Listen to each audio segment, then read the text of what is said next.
শাশুড়ি বউয়ের গল্প। এক প্রাচীন গল্প। গ্রামের এক তরুণী বিয়ের পর মেয়েটি যখন স্বামীর বাড়িতে গেল, তখন শাশুড়ির সাথেই শুরু হলো তার সমস্যা। শাশুড়ির আচার আচরণ, কথাবার্তা কিছুই সে সহ্য করতে পারত না। আর শাশুড়িও সারাক্ষণ শুধু বউয়ের সমালোচনা করত।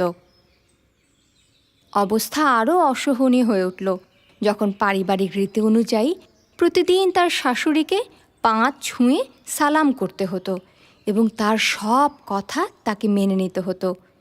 এই সব কিছুর অসহায় দর্শক হওয়া ছাড়া স্বামী বেচারার আর কিছুই করার ছিল না। একদিন মেয়েটি তার বাবার এক বন্ধুর কাছে গেল, পেশায় যিনি হেকিম। সব কথা খুলে বলে মেয়েটি তার কাছে এমন এক বিষ চাইল, যা খাইয়ে বুড়িকে সে দুনিয়া থেকে চিরতরে সরিয়ে দিতে পারবে। এক মুহূর্ত ভেবে হেকিম বললেন, সমাধান আমি করে দেব, যদি তুমি আমার কথা মতো চলো। মেয়েটির সাথে সাথে রাজি। হেকিম একটা পুঁটলিতে কিছু ভেষজ লতা পাতা বেঁধে তাকে দিলেন। তিনি বললেন, একবারে কোনো বিষ দিয়ে যদি শাশুড়িকে মেরে ফেলো, তাহলে সবাই তোমাকে সন্দেহ করবে। তাই এমন কিছু লতা পাতা দিয়েছি যা ধীরে ধীরে তার শরীরে বিষক্রিয়া ঘটাবে এবং সে মৃত্যুর দিকে এগিয়ে যাবে। একদিন পর পর খুব ভালো কোনো খাবার রান্না করে তার মধ্যে এগুলো মিশিয়ে তোমার শাশুড়িকে খেতে দেবে। আর লোকে যেন তোমাকে কোনো সন্দেহ করতে না পারে, সেজন্যে এ সময়টায় শাশুড়ির সঙ্গে খুব ভালো ব্যবহার করবে, কোনো ঝগড়াঝাঁটি করবে না এবং তার সব কথা বিনা বাক্য ব্যয়ে মেনে নেবে। পুঁটলিটা কাপড়ের মাঝে লুকিয়ে তরুণীটি বাড়ি ফিরে এলো। বহুদিন পর তার মনটা খুব হালকা হয়ে গেল। এত দিনে সে মুক্তি পেতে যাচ্ছে।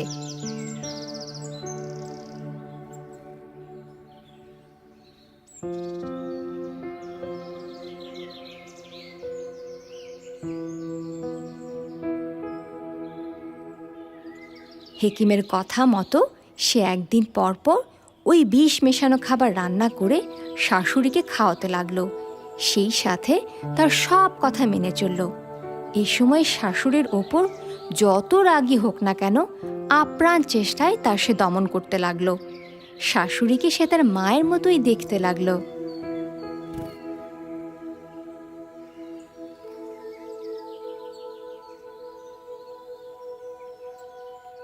এভাবে কেটে গেল 6 মাস। ঘরের পরিবেশ এখন অনেক শান্তিময়।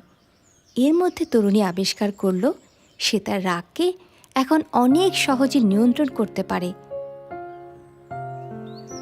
আগে মুহূর্তে রেগে গিয়ে যে তুলকালাম বাঁধাতো, এখন আর তা করে না।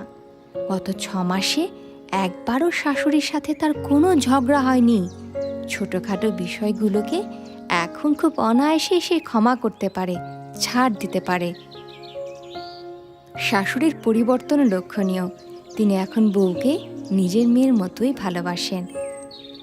আত্মীয়, পাড়া, প্রতিবেশী সবাইকে বলে বেড়ান, আমার বৌমার মতো ভালো মেয়ে আর হয় না। বউ শাশুড়ি থেকে তারা এখন মা মেয়ের মতো মমতা, ভালোবাসার সম্পর্কে আবদ্ধ দুজন নারী। সব দেখে শুনে মেয়েটির স্বামী হাঁপ ছেড়ে বাঁচল। কিন্তু বিষের কথা যখনই মেয়েটির মনে পড়ে, গভীর বিষণ্ণতায় সে ডুবে যায়। একদিন সে আবারও গেল বাবার বন্ধু হেকিমের কাছে। হাত ধরে বলল, দয়া করে আমাকে সাহায্য করুন। আমি এখন আর আমার শাশুড়িকে মেরে ফেলতে চাই না। তিনি বদলে গেছেন। মায়ের মতোই তাকে এখন ভালোবাসি আমি।